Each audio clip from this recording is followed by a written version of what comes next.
So, I saw a headline on Monday from Media Matters.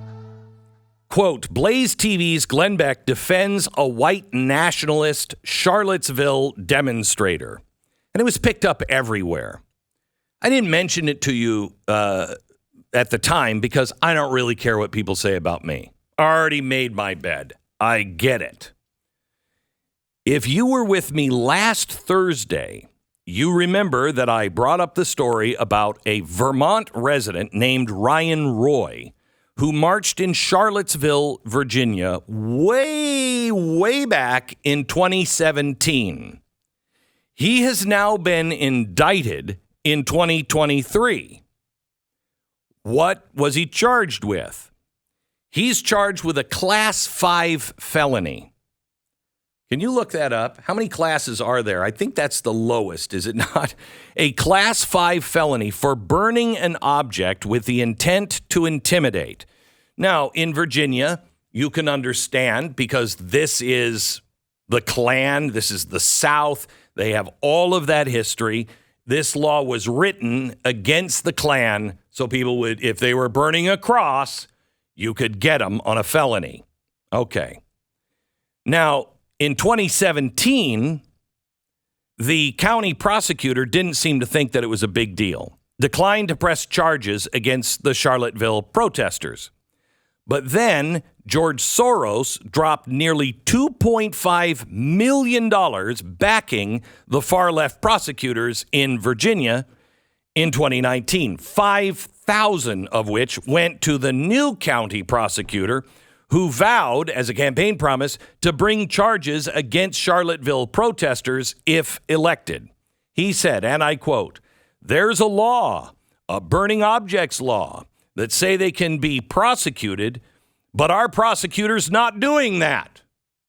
Now, this is the same law that refuses, or the same group of people in the same state that refused to prosecute Hunter Biden for known, provable, on videotape drug crimes. There's a law about burning objects, and that law say it can be prosecuted, but our prosecutor's not doing that. Now, as I outlined in last week's Blaze TV special, in the reckoning of the Biden crime family, apparently, if you're a Biden, you can smoke crack while filming yourself driving down a street in Virginia. Nobody seems to care. So why is this Charlottesville protester being charged nearly 6 years after the fact? In Virginia, there's no statute of limitation on felonies. So that got me wondering, any felony? Any felony? What about smoking crack in a car? So I asked you, and I showed you the video of Hunter being very proud to be driving his brand new Ford Raptor along Old Dominion Drive in Arlington, Virginia, while smoking crack. Third-party sources have confirmed it's on videotape. Third-party sources have confirmed the law. It is a felony. Now, during last week's Reckoning special, I read you an email we received from the Virginia Attorney General. He's a Republican. We asked him, will you look into this crime? He said, thank you for reaching out. Unfortunately, it doesn't work for the Attorney General's schedule, so we'll have to decline. Oh, really? Did Siri write that one? Because it sounds like a bad AI response. Now, I'm not satisfied with that answer. I bet you're not either, but I'm going to give him the benefit of the doubt because maybe it's outside of his legal purview of jurisdiction. I will not give the benefit of the doubt to the Arlington County prosecutor, another George Soros official. This is the county where Hunter's alleged crack crime took place. Okay, George Soros gave her campaign nearly $1 million. So we reached out to Governor Glenn Youngkin about it and said this. This is what he said. Because the local prosecutor in Arlington is a Democrat, we are aware there will be no political will to try and take on the president's son. However, Americans are fed up with two-tier justice system. Actually, this is what we wrote. Two-tier justice system, one for the elites, one for regular Americans.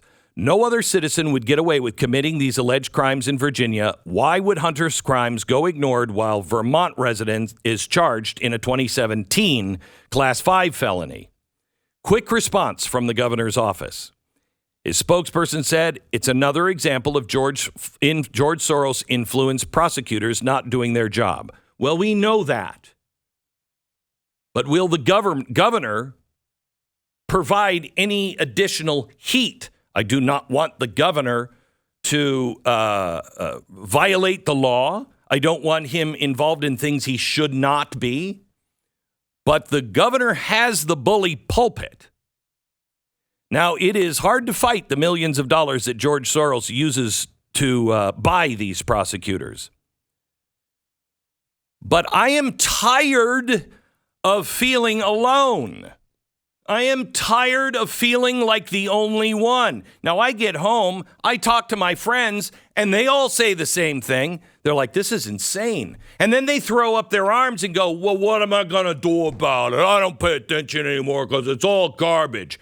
You're going to be in the trash compactor with the Wookiee, and you're going to be smushed this time. You have to get involved. Now, I want everyone, all the listeners, all the viewers in the great Commonwealth of Virginia, and everyone in my audience, if you haven't gone to thereckoningguide.com, get a free copy of the dossier. If you're in Virginia, you will find the contact information for the Arlington DA. You need to flood her office lines, flood the social media. Do not make threats. This is a constitutional battle, and we must take it to the court system. You have no idea. You can win on these things if we have our wits about us and go through the court system. Politely tell her you don't care who fills her purse strings. She is accountable to the people of Virginia and the laws of the state, just as you must obey the law, so must she. Justice is blind. Justice holds no man over another. Justice doesn't care if you're poor or George Soros. It doesn't matter if you voted for Trump or Biden. Justice is blind. What's amazing to me, for people who have sold and peddled this lie, this claim they're fighting for justice, it is amazing to me how clear it is they do not want justice. They're looking for something else. Revenge. Possibly. So where does that leave us? Well, we can be mad. We could be mad. Or we can be determined. When we did the reckoning, we showed you this is the legal path. Now, the left, how are they fighting? They are fighting in the legal court system. They just pull all the purse strings. But that is in Virginia, in Arlington. That's not everywhere. There are crimes all over this country, including in red states.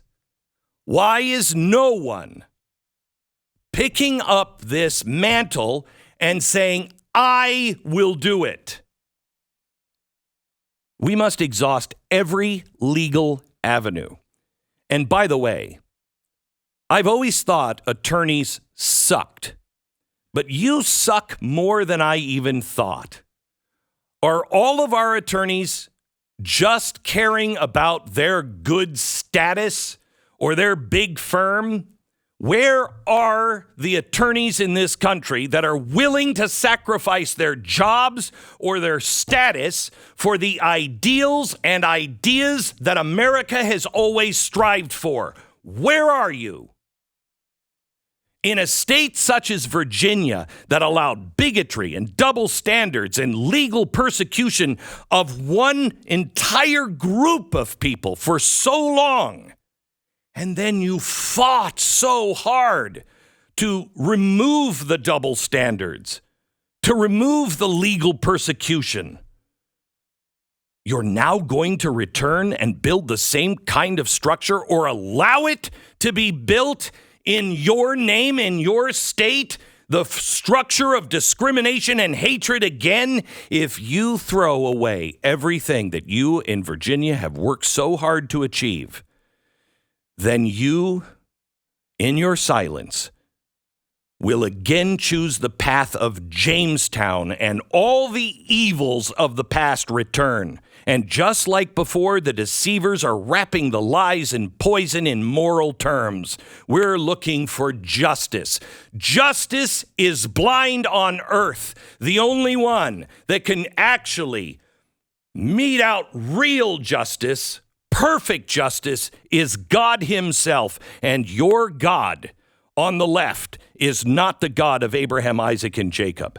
And that is who I serve. My first principle is, and loyalty is to him. My first passport is to the kingdom of God. My second is to the United States of America. So I will do nothing to violate my first passport. I will not lose my first citizenship in defense of my second citizenship.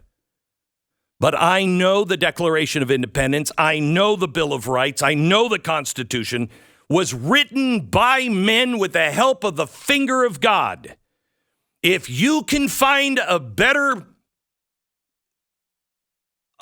mission statement, then we hold these things to be self-evident, that all men are created equal and endowed by their Creator with certain inalienable rights, and governments are instituted among men to protect those rights. If you can find a bigger and better mission statement than that, show it to me. I will follow and gladly abandon this system, which is now so corrupt. But I don't see anything grander than that. I don't see anything harder than that. I don't see anything more glorious and God-given than that. Damn us all, and we will be, if you don't stand up in your pulpit, if you don't stand up as an attorney, and if we all don't stand up as citizens in peace with the full armor of God, the most important thing, our feet are shod in the sandals of peace and the gospel. You don't do it, you will lose your country. All hands on deck.